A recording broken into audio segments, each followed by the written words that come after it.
Hi, it's Mark coming to you from Ojai. I found a nice little riverbed here to talk to you from, and I wanted to discuss the different endocrine glands and their function in the body and how they help you with your detoxification process and your overall health.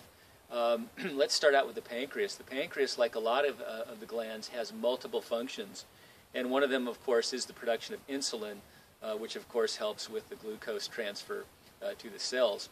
Very important.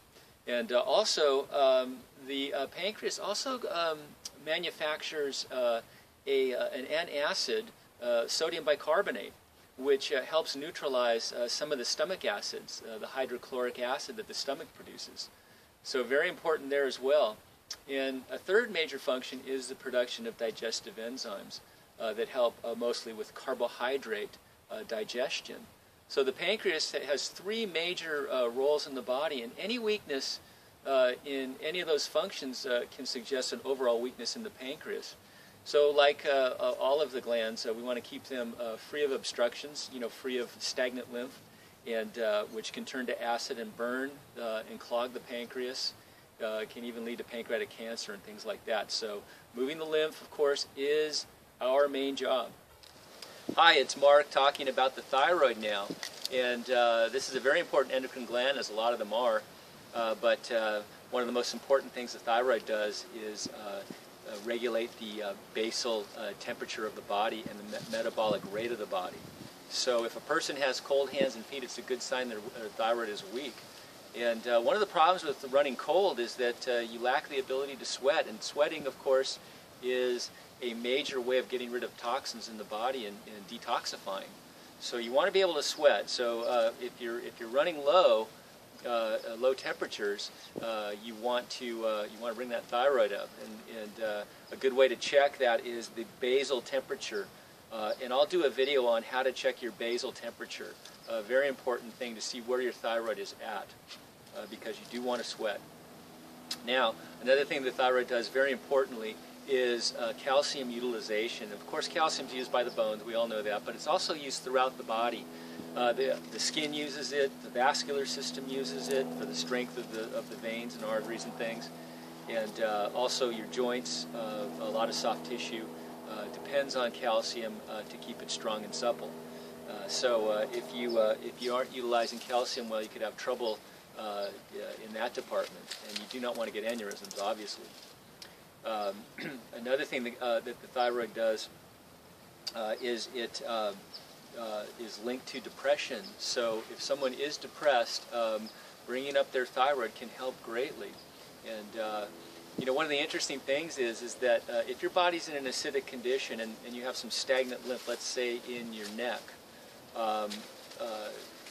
calcium will be robbed from that area and pull it from the bones and the tissues, and it can cause a degenerative condition.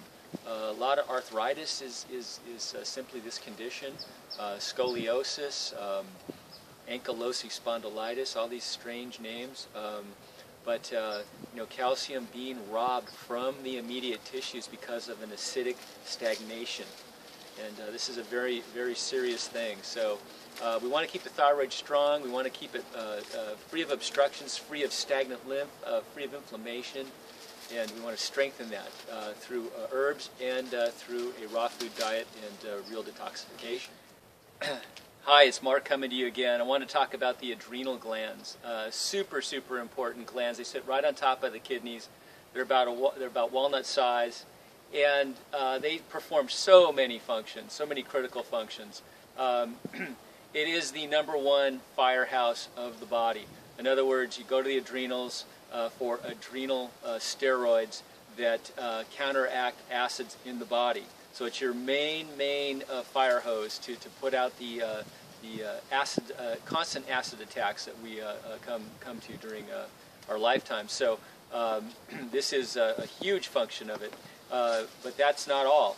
The adrenals also produce neurotransmitters, and the neurotransmitters operate the autonomic nervous system, controls breathing rates, heart rates, peristalsis in the GI tract, in the bowels.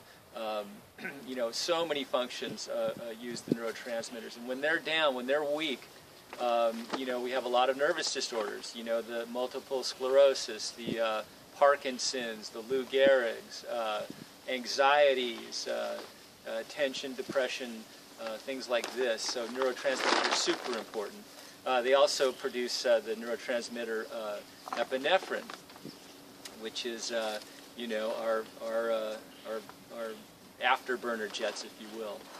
So super important for, endurance and things like that, and keeping the body super strong. Now, if that wasn't enough, the adrenals are also responsible for sugar metabolism. They produce adrenal steroids that metabolize sugars. So if you're a fruitarian, eat a lot of fruit, you need good healthy adrenals to help metabolize those sugars. And so that's a super important function there. Now, since the adrenals sit on top of the kidneys, weak adrenals could equal weak kidneys, and weak kidneys could equal weak adrenals. So it's important to keep these two strong together, because one will weaken the other. Another important function of the adrenals is they produce progesterone, and progesterone counteracts the estrogen and testosterone acids. These two hormones are very, very acidic, and they can do a lot of damage to tissues in the body. If you have too much estrogen as a woman, you can get endometriosis and all sorts of pelvic fibroids and cysts and even cancers. So it's important to have this progesterone as an antacid against that. And testosterone is acidic as well. And if you have too much of that and too weak of progesterone, you can get, of course, prostatitis, which can lead to, of course, prostate cancer. So very important function, the function of making the progesterone. Well, let's now talk about the pituitary gland. And the pituitary gland is the master gland. This is the gland that controls all the other endocrine glands. So if you have a weak thyroid, let's say, or weak adrenals, it may be a weak pituitary, so we have to look at that as well. And an interesting thing is that the pituitary is tied directly to the transverse colon. So a weak pituitary could mean a weak, a clogged, lymphatically challenged colon as well. So you want to make sure you have a strong pituitary, and to make sure that all the glands are functioning properly. If we trace something to a weak thyroid and we treat that and we're not getting results, we go to the pituitary. Let's talk about this tiny, tiny little gland called the pineal gland. And the pineal gland secretes melatonin that helps us sleep. So people with insomnia, we should really check on their pineal gland and make sure that's functioning properly. And if the pineal gland is clogged or calcified, you can decalcify it with detoxification and moving the lymph. The upper circulation tonics, the brain and nerve tonics will help with that. Another important function of the pineal gland is the manufacture and release of DMT, dimethyltryptamine. And a lot is not understood about this important chemical, but scientists are thinking that it's released when we enter REM sleep. And other scientists are saying that DMT is released upon death, and it causes these amazing visions of going through portals and white tunnels and things like this. There's been a lot of experimentation with DMT, dimethyltryptamine, that is readily available in nature, by the way. And people have reported some very astonishing psychedelic adventures on this. So, don't know. Just important to keep the pineal gland as healthy as possible just in case it is a spiritual doorway.